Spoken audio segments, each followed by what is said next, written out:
On today's edition of Bring the Beat In, we're absolutely honored and privileged to welcome in our governor, Governor Wes Moore. Of course, it's Lena J you're listening to, and I'm so excited to get into this conversation. I feel like we have a host of things to talk about. So, I won't waste any time. You see him right here on the screen. Governor Wes Moore, how are you feeling this morning?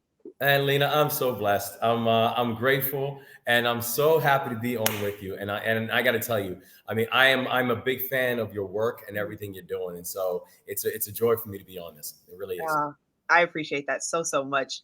I mean, I've been preparing for this conversation. I can see you're excited by your facial expression. I think we're gonna have a lot of fun. And I want to start it off with the first moment that I got to experience you around music. I had the honor to attend your inaugural ball. And one of the moments that stick out to me the most is watching you and your wife, your beautiful wife, slow dance to The Makings of You by Curtis Mayfield. Talk to me about that choice of song. That's such a powerful moment. That's such a beautifully worded song with the melodies. Just talk to me about that choice of song. I still feel like that song. It's a perfect song because when not often do you get that combination of just absolutely flawless lyrics and a flawless composition of instruments and also just hearing Curtis Mayfield's voice over it. The song was made for him, right? Only he could pull that song off in the way that it was pulled off. And my wife always talks about how that song, when she thinks about the lyrics, how she always thinks about me and our love and that kind of thing. And so when we started going through the process of considering what is going to be the song that we're going to dance to during the inaugural, which was also really beautiful because our daughter danced to it. And so she's part of a beautiful dance troupe in Baltimore called the Morton Street Dance Theater. And we invited the girls to actually do a show and do a performance for the inaugural ball. They actually danced to that song, and then my wife and I came and joined them at the end. So it was of a whole day of magical and unforgettable moments. That was definitely at the top of the list. And I know that when you can bring together family and music together, that makes the moment so much more special. And talking a little bit about family and your upbringing, I know reading through your bio a little bit that you spent some time in Maryland, but you also spent some time in the Bronx, right? Yeah. So talk to me about how that change of scene when you go from Baltimore and the music that we experience here and then going to New York, like how did that influence the way that you experience music changing from location? It's wild because I feel like for each and every one of us, our lives have been driven by a soundtrack, right? And there's certain songs when you hear it immediately brings you back to being that 8-year-old or that 12-year-old or that 15-year-old, or the songs you heard on your first kiss, or the song that you heard when you won your first game, or the song that you heard and different moments in your life that almost have a unique soundtrack to them. And I can actually tell you different things and where different music and musical genres were first actually introduced to me. I actually was introduced and found a love of reggae, for example, when I moved to New York, because my grandparents, my grandmother was born in Cuba, raised in Jamaica.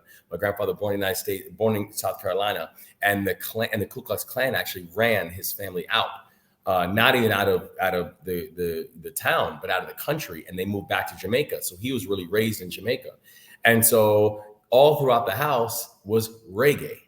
And so that was the first time that I really got a chance and a real clear understanding and where my passion for reggae really came from. I think about the role that hip hop played, in my life. And, and I'm a straight hip hop head. I'm proud of the fact that I can sit there. I will literally be in meetings and recite lyrics to hip hop songs.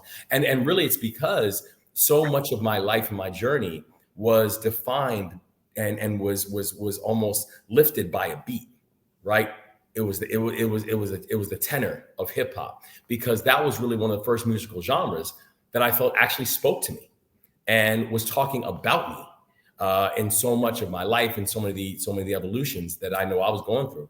And so I feel like part of my journey going from Maryland to New York to eventually going to Pennsylvania, where I was in military school. And then I ended up joining the military when I was 17 years old. The fact that I have a deep appreciation for country music and certain country artists, that didn't start until I joined the Army, where I was then stationed in part of the country where that's what people were listening to.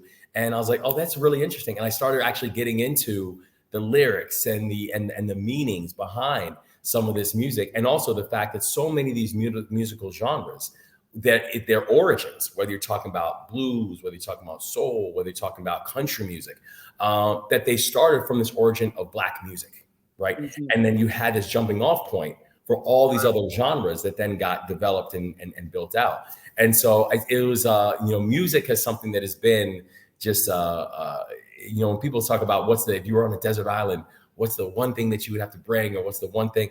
Honestly, for me, it's something that deals with music. Like, I have to have it because every single day moves to a beat.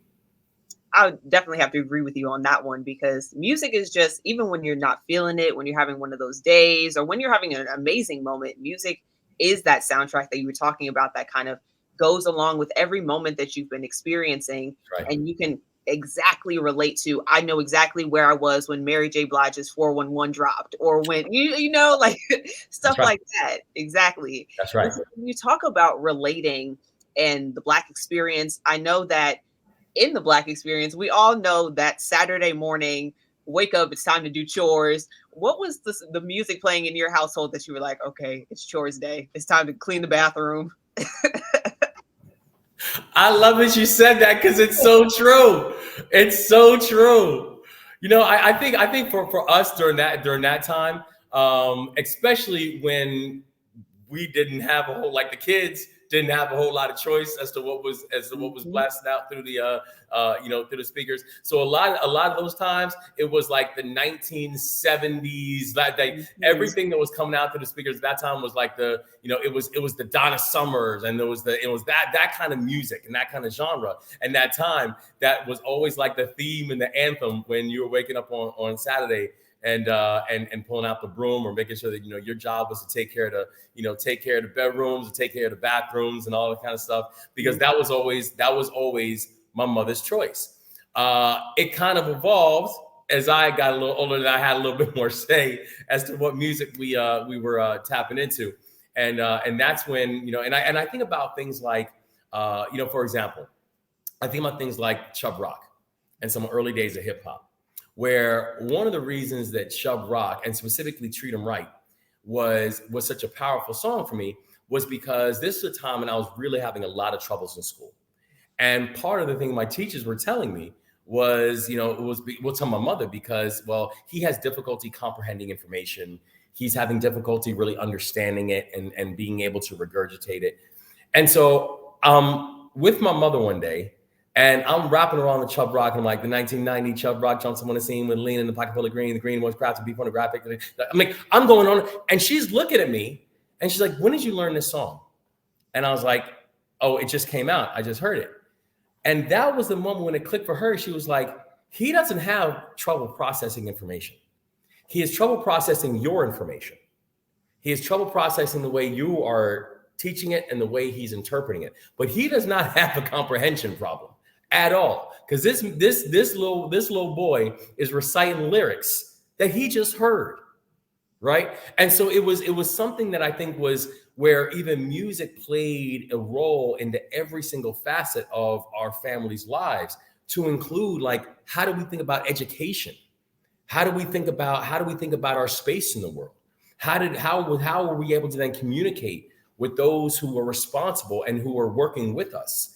To working with them to try to understand what is the best thing to give for my child as they're trying to navigate their way through the world. So early days, I have a lot to say as to what we're doing on Saturday morning chores, but I got a little more input as I got older. There you go, flipping the script. And now, I mean, I was lucky enough to acquire a playlist from you, which is gold in itself. So we got to talk about it. You gave me 11 songs.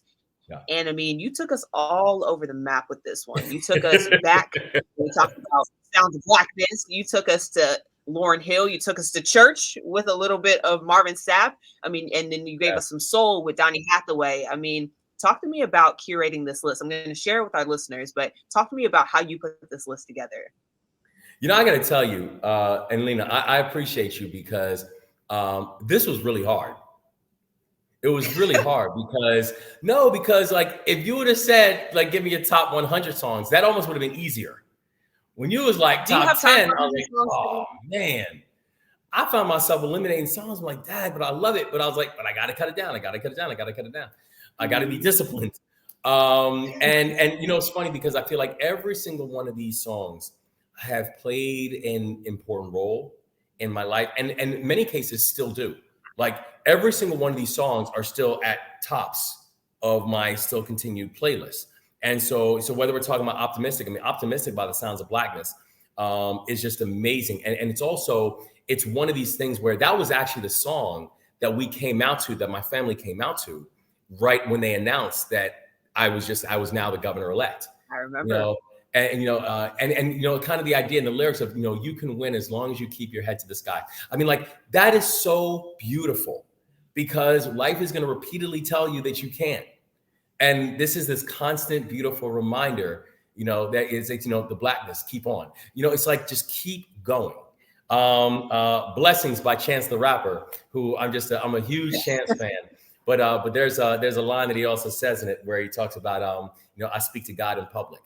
And that's what I do. I mean, you know, I understand the difference between church and state, and I get it. But I speak to God in public. Right. Because I'm very clear where my foundation is.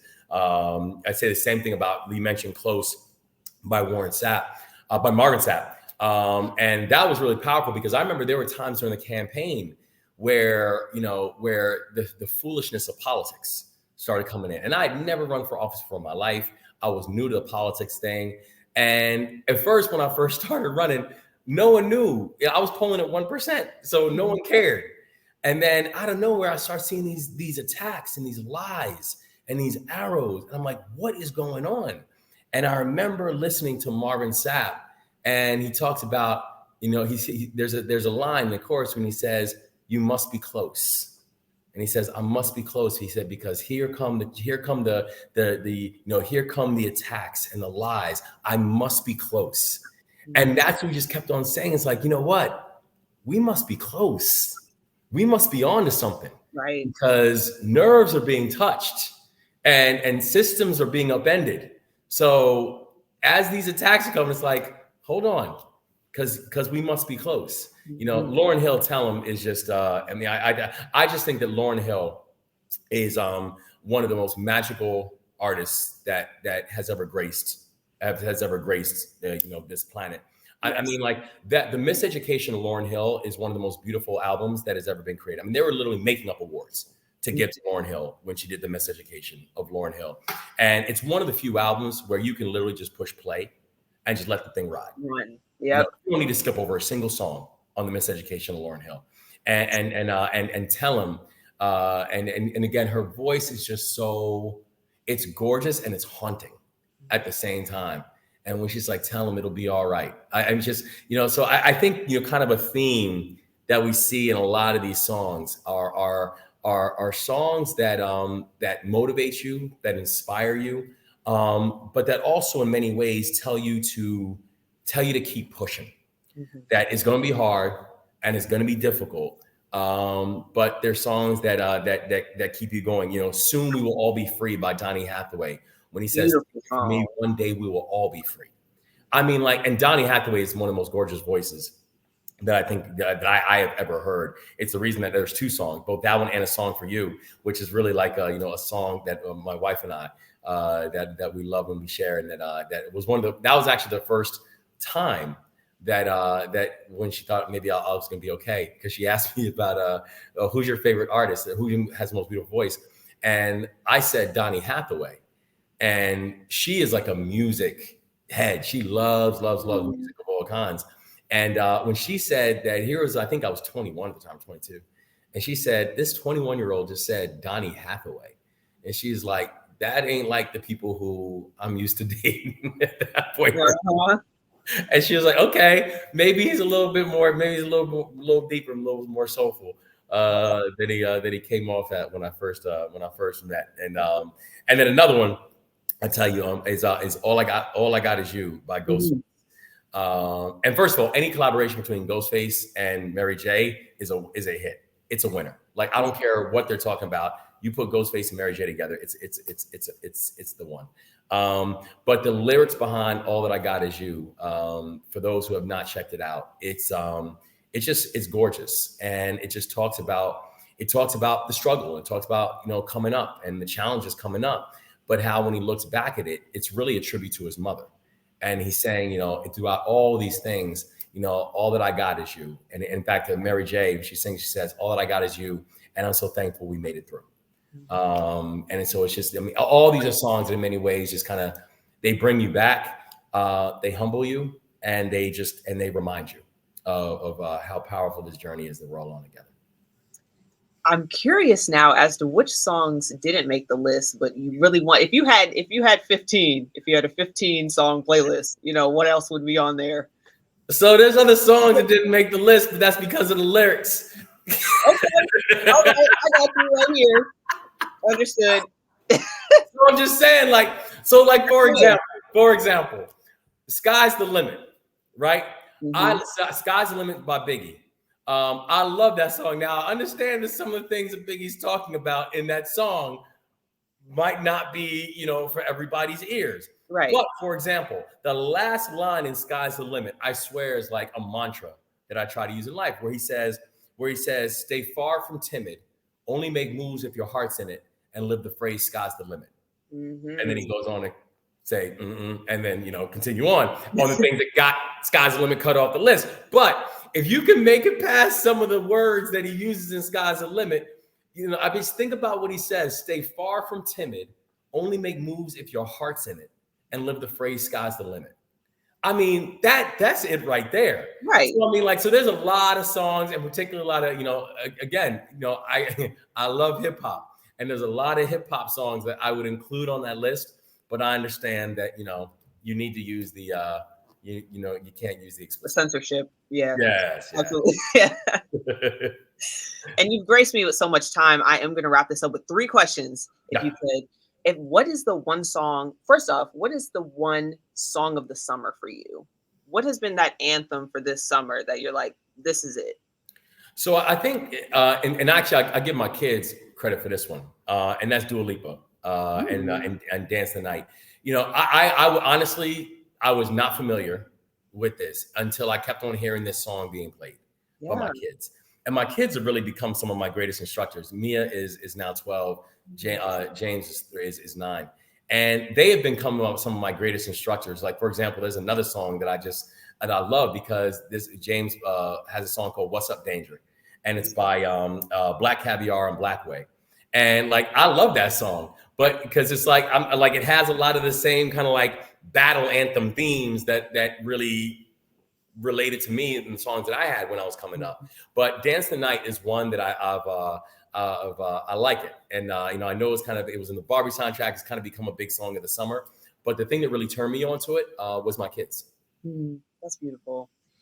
If there's a song that you could list that gets you through a workout or gets you up in the morning for those early meetings, what would be that one song that's like your alarm song that's going to you're going to get you going? It's that coffee, if you will. Bring the Pain by Method Man. Okay. I used to listen to that song. That used to be the warm-up songs we had during basketball when I played basketball in high school. And we did that during layup lines. So when that beat first comes on, and again, some lyrics you gotta understand, context for the people. Right. But when he first comes out, I came to bring the pain, hardcore from the brain. I mean, it's just it's something. No matter where you are, no matter what you're going into, you're gonna get right for it. And I feel like you have it in you, so I'm gonna ask: does Governor Wes Moore have a freestyle?